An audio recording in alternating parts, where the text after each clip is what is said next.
Hello guys, it's Monday morning, March 11th, 2019. Um, this video is going to be about some things that I feel that salespeople, or people in sales rather, should absolutely know and start to practice and practice quickly. Um, this involves some of my own personal experiences, and also I've been in my throughout my career, I was a service advisor for a while. I was a service manager for a while. I sold electronics for Sears for a while, and you know, I've been a freelance computer technician for about 20 years, almost 21 years. So I got a little bit of experience, a little bit of knowledge of sales. Um, the first thing people have to learn when in sales is your customer is your bread and butter, and you want to treat that person as respectful as possible. Okay, because they can do business with you. If you treat them like crap, they can go do business with lots and lots of other people. So, smile. Yeah, my formerly coffee-stained teeth. Smile. Shake the customer's hand. Engage in conversation with them. Learn about that customer, their needs, their desires. What do they want? I'm in the process of getting ready to buy kitchen cabinets right now. I've dealt with 3 different people that have yet to meet my needs. So I've got a contractor coming to my house later on today who's my step cousin, and hopefully he can come up with a solution that'll work for me. Okay, so that's number 1. Respect that customer, and that greeting is so important. Because number 2, and this kind of goes hand in hand with number 1, not every customer that comes through the door, yes, we all should be treated the same way. And when I say that, that part means respectfully. However, not every customer thinks exactly the same. My friends, it's okay to have your own mind and think for yourself. Not everybody has to have the same exact house, the same exact car, listen to the same exact music, and watch the same exact fucking TV shows. So, respect us all the same, but remember that not all of us think the same or want the same thing. Number 3, you should never talk down to your customer and or argue with your customer. The whole idea, they're consulting with you because they want you to come up with a solution for them. So it's your job to listen to them. And you should never assume that all building codes in all towns are exactly the same. Did you know that most towns do not even require you to put a range hood above a stove?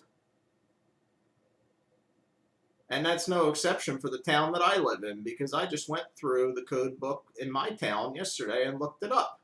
And there's not a damn thing that says I need to have a range hood above my stove. Hell, the house I grew up in and lived in for the first 25 years of my life had the stove against the wall, and then there was one of those little exhaust fan things in the wall where you pulled this, you released the little rope, and it opened the door, and the fan just pushed the air outside because we had a natural gas stove. Now, yeah, you should probably have some sort of exhaust ventilation if you have a gas stove. If you have an electric stove, what the hell do you need it for? And then if the range hood doesn't have a ductwork that goes through the cabinet and up and out of the home, all it's doing is pushing that stuff back into the room. So it's a complete waste of fucking money. Anyhow, I digress. Okay, so that was number 3. Don't argue with your customers. Number 4, and this goes hand in hand with the kitchen cabinet thing. When you go to open up your computer, and even buying a car, and this I say to the customers, if your sales consultant, when it comes time to sit at that computer and do research at the computer, if they don't invite you to sit next to them and look at that computer screen with them, I want you to get up and walk out of that car dealership. I want you to get up and walk out of that big retail box store, walk out of that kitchen department, walk out of that, wherever. I don't care if it's somebody selling you a damn purse and you're going through the stinking catalog. Get the hell up and walk away from them if they don't want to go through the catalog with you, go on the computer with you. They need to engage you in the process. Because remember, as the sales consultant, you are trying to earn your customer's business, and as the customer, they're supposed to be respecting you and trying to earn your business. So they should absolutely involve you in the process.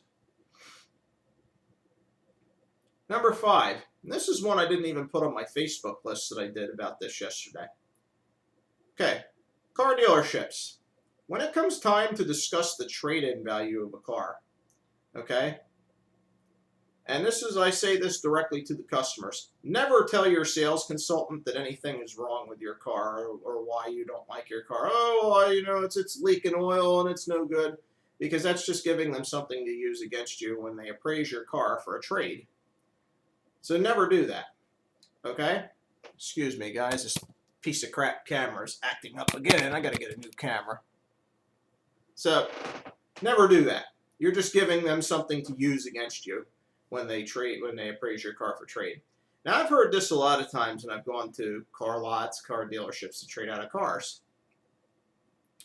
Oh, well, here's what this car sells for at the auction. So this is what I can give you for on a trade. Well, you're the car dealer, I'm the customer, ain't neither one of us a goddamn auction. So you should not be telling your customer as a car sales consultant what this car sells for at an auction. Because that has nothing to do with them. They don't give a shit what that car sells for at an auction.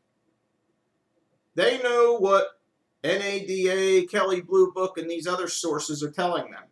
And they're going to be anybody with basic intelligence is going to be going to those sources and the other sources out there and coming into that dealership, usually with printed paperwork like I've done with the past 4 cars I've purchased.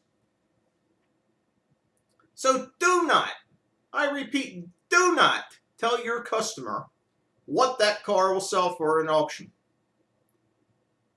Okay? Next one on the list.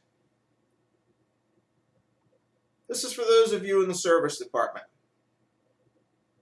If your customer comes in there with a car that has nice evenly wearing tire treads, the front end is tight, the car is not pulling, there is no complaint of it pulling, tires are wearing fine, the tire pressures are good, there's no shaking and or shimmying. So in other words, this car goes down straight and there's absolutely nothing wrong with the way it tracks as it's going down the road. Do not sell them an alignment. You sell them an alignment if their car needs it. You put new tires on, customer comes in complaining some bitch is pulling to the right. It's pulling to the left. That some bitch don't want to go down the road straight. Then you sell them an alignment. While you're in there, before you do it, verify that their front end parts are good, so you're not trying to tweak the alignment and they have bad tie rod ends or the ball joints are shot or anything like that. So I would say that to my people in service departments. Sell your customers what they need if their budget can afford it. Next one. Never assume your customer is stupid. And this goes hand in hand with what I was just saying a couple of minutes ago, because that customer, if they're like me, anytime I ever purchased a car, I was on those websites that I just mentioned, printing out. Hey, here's what used Blue Book value is for my car. You're gonna get, if you can't meet this number, you best damn sight be in that ballpark.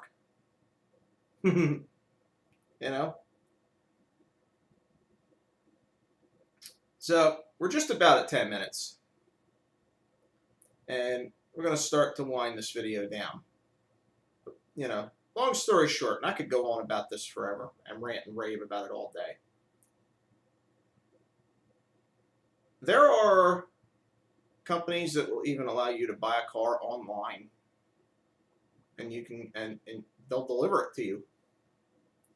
I'm starting to hear about stuff like that. And guys, the sales consultant is a job that's it's dwindling. It's starting to go away. You know, there's that wonderful company that you can buy stuff from online that starts at that big letter A. And you want to know why they're doing so well? Number one, because they pay their help well in the warehouses. Number two, they offer a product. They offer excellent shipping so they can get their product to you in 2 days. And they accommodate their customers. And their customers don't have to go through the aggravation of being treated like an idiot. Having somebody tell you, oh, well, that's illegal. Well, they don't recommend that.